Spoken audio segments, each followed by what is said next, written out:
Praise Lord, जय मसीह की। मैं स्टैनली मैकवान, मेरे YouTube channel Hindi Gujarati Bible study में आपका स्वागत है। मेरे चैनल को आज अभी इसी वक्त आप सब्सक्राइब कर लीजिए और परमेश्वर के ज्ञान में बढ़ते जाओ। आज का जो वीडियो है उसमें बहुत सारे इन्फॉर्मेशन है और ऐसी इन्फॉर्मेशन मैं आपको कहता हूँ आपको एक साथ में कहीं से भी नहीं मिलने वाली। इसलिए इस वीडियो को अंत तक देखना। अंत तक बहुत सारी बातें इसमें मैंने बताई हुई है। क्या आपको पता है अभी दुनिया में क्या हो रहा है? मालूम है, बड़ी बड़ी celebrities, rap singers, pop singers, actors, actress और भी बड़ी बड़ी सेलिब्रिटियाँ वो अपनी आत्मा शैतान को बेच रहे हैं। क्या आपको मालूम है ऐसा दुनिया में हो रहा है? वो अपनी आत्मा शैतान को बेच रहे हैं। क्यों बेच रहे हैं? उसके पीछे उनका एजेंडा क्या है?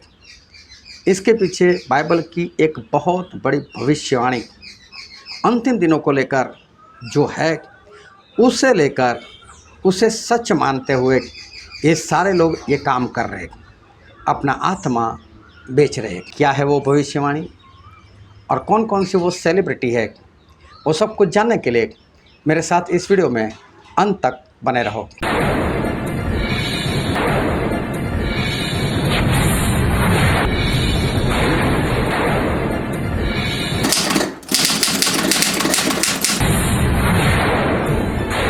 क्या पॉप सिंगर सिद्धू मूसेवाला जो था, क्या उसका मर्डर हो गया या फिर उसने अपनी बलि दी? अगर बलि दी तो किसको दी, क्यों दी? आज के वीडियो में बहुत कुछ मिलने वाला है, इसलिए मेरे साथ इस वीडियो में बने रहना। सिद्धू मूसेवाले ने आखिरी 2 गाने जो बनाए थे, वो आखिरी 2 जो गाने थे उसमें थे एक एल्बम जो था उसका नाम था 295 और 295 का मतलब होता है 29वीं तारीख और 5वां महीना। और सिद्धू मूसेवाले का मर्डर, जो लोग कहते हैं मर्डर हुआ, मैं नहीं मानता। वो 29 तारीख और 5वें महीने को ही हुआ था और ये बात उसने पहले ही अपने एल्बम में बता दी थी। कैसे? उसे कैसे पता चला? दूसरा एक उसका एल्बम आया था उसी दौरान जिसका नाम था द लास्ट राइड, मतलब मेरी आखिरी सफ़र। और वो बोल रहा था मैं जाता हूँगा, मेरी कार, मेरा बोनेट, इधर से गोली चलेगी, ऐसे गोली चलेगी, ऐसे कुछ गाने के उसके शब्द थे। और जिन लोगों ने उनका कत्ल कर दिया उसी तरह से कत्ल किया, उसी जगह पर गोली मार दी। क्या ये महज इत्तेफाक है? मेरा मानना नहीं है, ये इत्तेफाक नहीं हो सकता। अगर सिद्धू मूसेवाले ने बलि दी है तो किसे दिए? चलो मैं आगे चलकर सब कुछ ये बातें क्लियर कर दूंगा, लेकिन अभी मैं कुछ सेलिब्रिटीज़ के बारे में बताना चाहता हूँ जिन्होंने अपनी आत्मा शैतान को बेच दी है। आप यूट्यूब पर उनके वीडियो सर्च कर सकते हो और सर्च कर वो जान भी सकते हो कि ये बात सही है या नहीं है। इनके जैसे तो बहुत लोग हैं, पर मैं सिर्फ 10 सेलिब्रिटी है उनके बारे में अभी आपको बताना चाहता हूँ। क्यों इन लोगों ने ऐसा किया, क्यों इन लोगों ने अपनी आत्मा शैतान को बेच दी, इसके पीछे बाइबल की कौन सी भविष्यवाणी है, वो बात मैं आपको बताने वाला हूँ। सबसे पहली जो सेलिब्रिटीज़ की मैं बात कर रहा हूँ वो है लिल उजी वर्ट। ये है रैप सॉन्ग गाने वाला। अभी इसने अपनी आत्मा जो है वो शैतान को बेच दी है। दूसरा है लेडी गागा, वो भी पॉप स्टार है, उसने भी अपनी आत्मा शैतान को बेच दी है।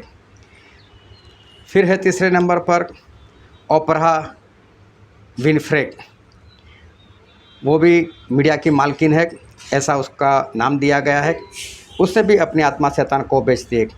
चौथे नंबर पर है निकी मिनज, उसे रैप किंग कहा जाता है, उसने भी अपनी आत्मा शैतान को बेच दी है।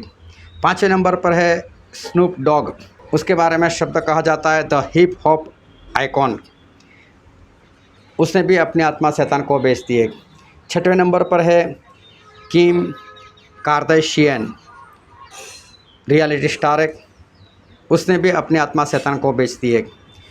7वें नंबर पर है डेमसन इद्रिस, उसे द राइजिंग स्टार कहा जाता है, उसने भी अपनी आत्मा शैतान को बेच दी है। 8वें नंबर पर है शांतनाक, वो सुपरनेचुरल गिटार बजाता है, उसके जैसा गिटार कोई बजा नहीं सकता ऐसा मानना है, उसने भी अपनी आत्मा शैतान को बेच दी है। 9 नंबर पर है ओजी ऑसबोर्न, उसे प्रिंस ऑफ डार्कनेस कहा जाता है, उसने भी अपनी आत्मा शैतान को बेच दी है। 10वें नंबर पर मैंने जो नाम रखा है वो बॉब डायलन, वो भी अपनी आत्मा शैतान को बेचकर बैठा है। इन लोगों ने अपनी आत्मा शैतान को बेच दी है। क्यों? ये सारी बातें मैं आपको वीडियो के आखिर में बताने वाला हूँ। अब मैं बाइबल की एक बड़ी भविष्यवाणी है उसके बारे में मैं आपसे बात करना चाहता हूँ। और हम एक वचन पढ़ते हैं, पहला थिस्सलुनीकी उसका 4था अध्याय और वचन 14। क्योंकि यदि हम विश्वास करते हैं कि यीशु मरा और जी भी उठा, तो वैसे ही परमेश्वर उन्हें भी जो यीशु में सो गए हैं उसी के साथ ले आएगा। यहाँ पर एक भविष्यवाणी लिखी कि अगर हम विश्वास करते हैं कि प्रभु यीशु मुर्दों में से जी उठे, तो बोले उसी तरह से प्रभु यीशु जब वापस आएंगे, तो ये भविष्यवाणी जब प्रभु यीशु का दूसरा आगमन होगा उस वक्त प्रभु यीशु जो मसीह में सो गए, मतलब जो मसीह में मर चुके, उन सभी की आत्माओं को लेकर प्रभु यीशु आने वाले हैं। ये एक भविष्यवाणी है और इस भविष्यवाणी के बारे में हम बहुत कुछ देखने वाले हैं। फिर आगे पढ़ते हैं पहला थिस्सलुनीकी उसका 4था अध्याय और वचन 16 और 17। क्योंकि प्रभु आप ही स्वर्ग में से उतरेगा, उस समय ललकार और प्रधान दूत का शब्द सुनाई देगा और परमेश्वर की तुरही फूंकी जाएगी और जो मसीह में मरे हैं वे पहले जी उठेंगे। तब हम जो जीवित और बचे रहेंगे उनके साथ बादलों पर उठा लिए जाएंगे कि हवा में प्रभु से मिले और इस रीति से हम सदा प्रभु के साथ रहेंगे। तो भविष्यवाणी यह है कि जब प्रभु यीशु आएंगे तो जितने प्रभु में मर चुके थे उनकी आत्माओं को लेकर आएंगे। वो सारी आत्माएं जो है वो बादलों पर से अपने अपनी कब्रों में जाएगी और कब्र में जाकर नया शरीर धारण कर कर बाहर निकलेगी। और उस वक्त जो मसीह में जीवित है उनके शरीर बदल जाएंगे और दोनों साथ में हवा में, मतलब बादलों के ऊपर प्रभु यीशु के साथ लोग पहुंच जाएंगे। पता है ये ऐसा कब होने वाला है? ये उस वक्त होने वाला है जब मसीह के विरोधी के राज्य के 7 साल खत्म हो गए और 7 साल का आखिरी दिन है। उस वक्त ये बात पूरी होने वाली है। और उस वक्त क्या होने वाला है? तो एक वचन और पढ़ते हैं, दूसरा थिस्सलुनीकी उसका 2रा अध्याय और वचन 8। तब वह अधर्मी प्रकट होगा जिसे प्रभु यीशु अपने मुंह की फूंक से मार डालेगा और अपने आगमन के तेज से भस्म करेगा। मतलब जिस दिन प्रभु यीशु आएंगे उसी दिन एंटी क्राइस्ट को, मसीह के विरोधी को, उस वक्त परमेश्वर खत्म करेंगे। मतलब उसके साथ लड़ाई होगी और प्रभु यीशु उसको मार देंगे। और भी इस भविष्यवाणी के बारे में मैं बताना चाहता हूँ जो अलग अलग जगह पर लिखी है, लेकिन उसको हम पूरा देखना चाहते हैं। और प्रकाशित वाक्य उसका 17 अध्याय और वचन 13 और 14, ये सब एक मन होंगे, मतलब मसीह के विरोधी और उसके लोग, और वे अपनी अपनी सामर्थ और अधिकार उस पशु को, मतलब एंटी क्राइस्ट को दे देंगे। वे मेमने से लड़ेंगे, मतलब प्रभु यीशु से लड़ेंगे और मेमना उन पर जय पाएगा, क्योंकि वो प्रभुओं का प्रभु और राजाओं का राजा है। और जो बुलाए हुए और चुने हुए और विश्वासी है वे भी उनके साथ है, वे भी जय पाएंगे। मतलब ये लड़ाई में 2 पार्टी है, एक और मसीह का विरोधी और उसको साथ देने वाले सारे लोग, और एक दूसरी ओर प्रभु यीशु और उनके सारे विश्वासी, चुने हुए लोग, बुलाए हुए लोग, सारे वो सभी लोग। ये 2 पार्टी है और 2 पार्टी के बीच में लड़ाई होंगी। ये एक भविष्यवाणी है जो मसीह के विरोधी के 7 साल के राज्य के आखिरी दिन होने वाली है। और ये लड़ाई कहाँ पर लड़ी जाएगी? और प्रकाशित वाक्य उसका अध्याय 16 और 14 से 16 हम पढ़ते हैं। यह चीनें दिखाने वाली दुष्टात्माएँ है जो सारे संसार के राजाओं के पास निकलकर इसलिए जाती है कि उन्हें सर्वशक्तिमान परमेश्वर के उस बड़े दिन की लड़ाई के लिए इकट्ठा करे। देख, मैं चोर के समान आता हूँ। धन्य वह है जो जागता रहता है और अपने वस्त्र की चौकसी करता है कि नंगा न फिरे और लोग उसका नंगापन न देखें। और उन्होंने उनको उस जगह इकट्ठा किया जो इब्रानी में हरमगिद्दोन कहलाता है, जिसको इंग्लिश में आर्मगेडन कहते हैं। आर्मगेडन की लड़ाई के बारे में आपने बहुत कुछ सुना होगा। ये आखिरी लड़ाई है जो मसीह का विरोधी और प्रभु यीशु के बीच में है, और उन दोनों की पार्टियों में दोनों को साथ देने वाले लोग भी उस लड़ाई में है। अभी ये जो प्रकाशित वाक्य है वो प्रकाशित वाक्य सन 96 उसमें लिखा गया, मतलब आज से बरसों पहले जो प्रभु यीशु के चेले थे यूहन्ना, उनको पातमोस नाम के टापू के ऊपर जब छोड़ दिया गया था, काला पानी की सज़ा हुई थी, उस वक्त परमेश्वर की आत्मा ने उनके पास ये प्रकाशित वाक्य लिखवाया और सारा प्रकाशित वाक्य उनको दिखाया भी। तो ये लिखा गया 96 में। अब मैं एक राज की बात बताता हूँ। जो शैतान के लोग हैं वो बाइबल पर पूरा विश्वास करते हैं। हाँ, उनको मालूम है कि बाइबल में जितनी भी बात लिखी है वो सारी सच है। हो सकता है कि जो अपने आप को विश्वासी कहता है उनको विश्वास ना हो, लेकिन ये मसीह के विरोधी जितने भी लोग हैं उन सभी को तो इस बात के ऊपर पूरा विश्वास है। ये मसीह का विरोधी और उसके जितने भी लोग हैं वो सारे मानते हैं कि प्रभु यीशु ही परमेश्वर है। वो लोग मानते हैं कि बाइबल 100% सच है। शैतान के लोग जानते हैं कि आखिरी लड़ाई आर्मगेडन या हरमगिद्दोन में लड़ी जाएगी और वो प्रभु यीशु के साथ लड़ी जाएगी, प्रभु यीशु के लोगों के साथ लड़ी जाएगी, वो भी वो लोग मानते हैं। पर उनका मानना ऐसा है कि प्रकाशित वाक्य जो लिखा गया वो 96 में लिखा गया, और उस वक्त परमेश्वर की सेना बड़ी थी और शैतान की सेना छोटी थी। इसलिए ऐसा लिखा गया कि परमेश्वर जीतने वाले, लेकिन अब शैतान की सेना वो ज़्यादा बड़ी है और इसलिए अब शैतान जीतेगा। और मालूम है ये सेलिब्रिटीज़ अपनी आत्मा शैतान को क्यों बेच रहे? क्योंकि उनका मानना यही है कि आखिरी लड़ाई आर्मागेडन में होगी, हरमगिद्दोन में होगी। प्रभु यीशु लड़ाई के लिए आएंगे, उनकी सेना को लेकर आएंगे, लेकिन अब शैतान की सेना ज़्यादा है और इसलिए हम शैतान को अपनी आत्मा बेच देंगे। हम भी शैतान की ओर से लड़ाई करेंगे और शैतान हम सभी को वापस जिलाएगा, उठाएगा।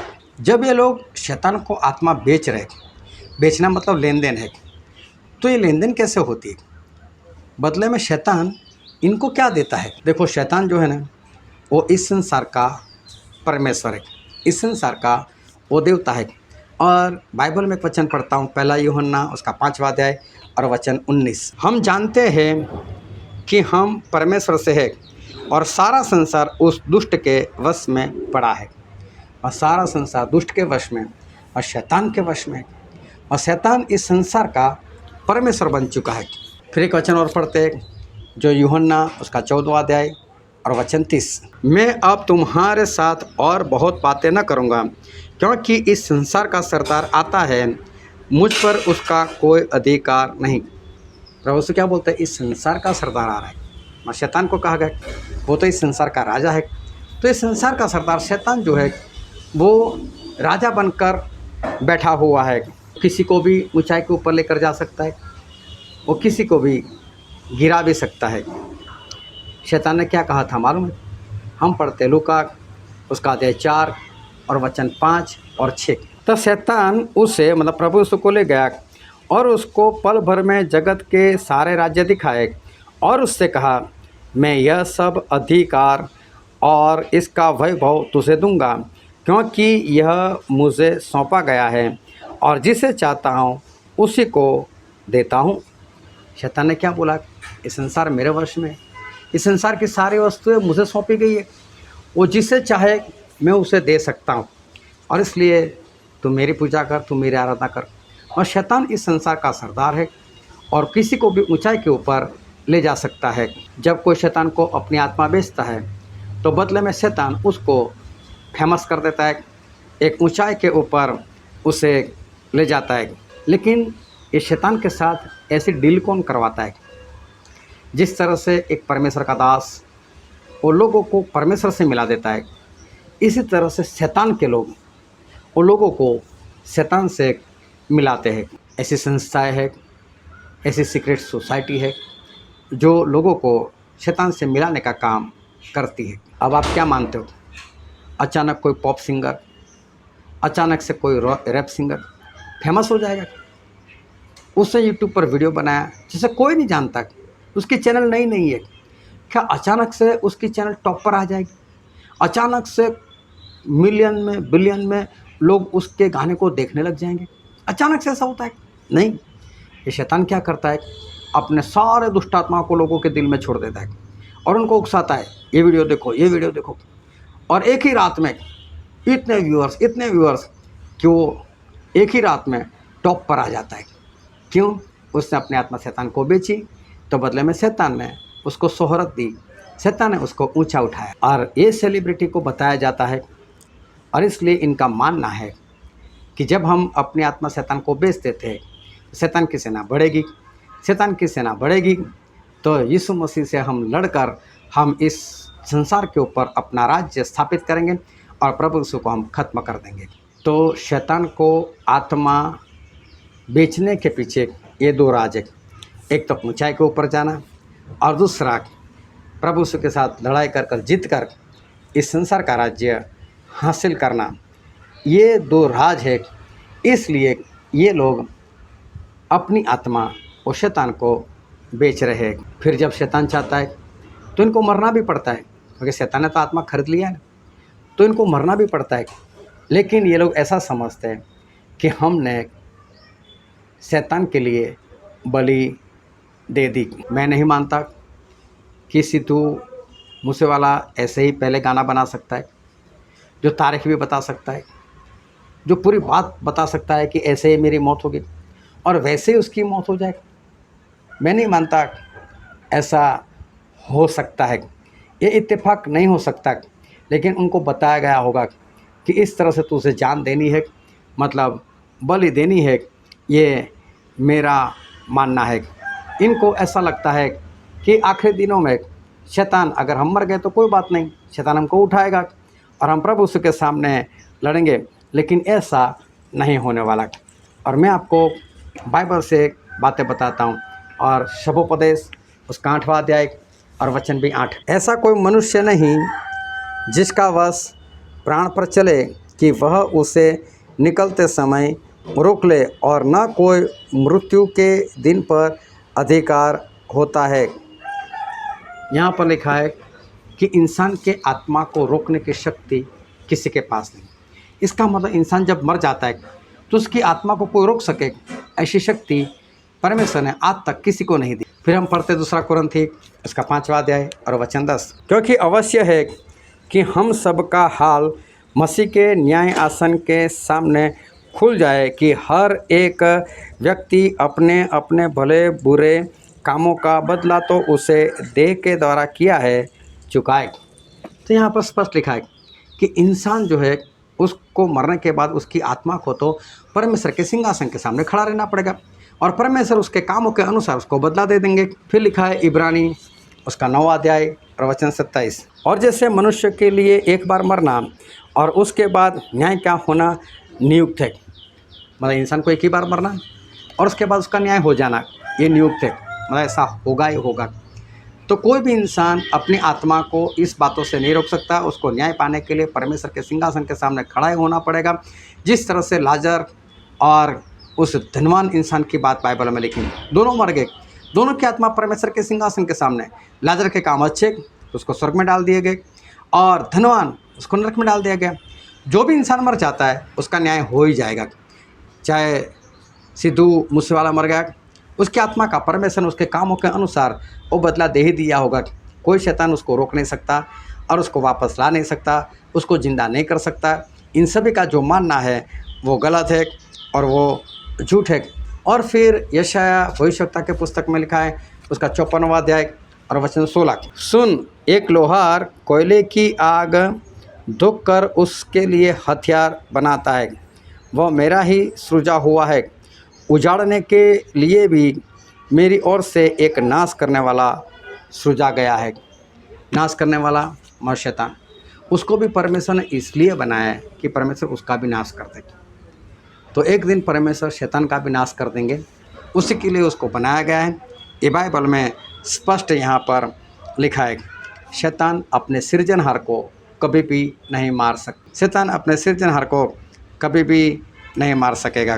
फिर एक वचन पढ़ते हैं, भजन संहिता 94 और वचन 13, क्योंकि तू उसको विपत्ति के दिनों से उस समय तक चैन देता रहता है जब तक दुष्ट के लिए गड्ढा नहीं खोदा जाता।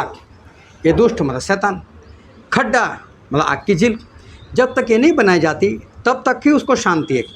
उसके बाद तो परमेश्वर आग की झील में उस शैतान को डालने वाला है। तो शैतान जो है वो कभी भी परमेश्वर के ऊपर विजय प्राप्त नहीं कर सकता। अभी देखो, उन लोगों का मानना और शैतान के लोगों का मानना है बाइबल पूरा सच है। अगर वो लोग पूरा सच मानते हैं तो प्रकाशित वाक्य उसका 17 अध्याय उसका 14 वचन, वे मेमने से लड़ेंगे और मेमना उन पर जय पाएगा, क्योंकि वह प्रभु का प्रभु और राजाओं का राजा है, और जो बुलाए हुए और चुने हुए और विश्वासी हैं वे उनके साथ जय पाएंगे। तो क्या यही बात उनको गलत लगती? जब पूरा बाइबल मानते तो ये यहाँ पर क्यों लोग धोखा खा रहे कि नहीं हम उसको मार देंगे, हम उनको मार देंगे, हम शैतान की सेना को बढ़ाते? बस यहीं पर वो लोग भरमा गए, यहीं पर वो लोग भ्रम में डाल दिए गए। शैतान इनको भ्रम में डाला है, बस आत्मा बेचो, मुझे दो आत्मा, मुझे बेच दो, मुझे दो, मैं आपको ऊंचाई के ऊपर लेकर जाऊंगा, आखिरी दिन में उठाऊंगा, हमारी सेना बड़ी हो जाएगी और हम प्रभु से लड़कर जीत जाएंगे। बस यहीं पर ये लोग धोखा खा रहे हैं। फिर दूसरा थेसलोनिकी 2 अध्याय उसका 8वां वचन, तब वह अधर्मी प्रकट होगा जिसे प्रभु यीशु अपने फूंक से मार डालेगा और अपने आगमन के तेज से भस्म करेगा। यहाँ पर इतना स्पष्ट लिखा है। बस यही 2 वचन है जिनकी वजह से वो लोग भ्रम में हुए कि बस ये वचन पूरे नहीं होंगे, हम प्रभु को मार देंगे, हम प्रभु को मार देंगे। लेकिन ऐसा कभी भी नहीं हो सकता। परमेश्वर का सारे वचन जो है वो सारे वचन सच्चे। तो सेलिब्रिटीज़ अपना आत्मा इसलिए बेच रहे क्योंकि शैतान उनको ऊंचाई के ऊपर लेकर जाता है। अगर आपको भी धनवान बनना है, आपको भी ऊंचाई के ऊपर जाना है इस संसार में, लेकिन बाद में सनातन काल के लिए आग में जाना है, आप भी बेचो शैतान को आत्मा। लेकिन अगर आपको ऐसा नहीं करना, स्वर्ग में जाना है, तो चाहे इस धरती पर कुछ मिले या ना मिले, शैतान के भरमाने में मत आओ। वो लोगों को भरमाता है, लोगों को ख़त्म करता है, आप उसमें से बच जाओ। और इस सेलिब्रिटी के समान आप मत करो, उसको आत्मा मत बेचो। बस परमेश्वर का कहा हुआ करो और परमेश्वर आपको बचाएंगे। परमेश्वर आपको आशीष दे। आमीन।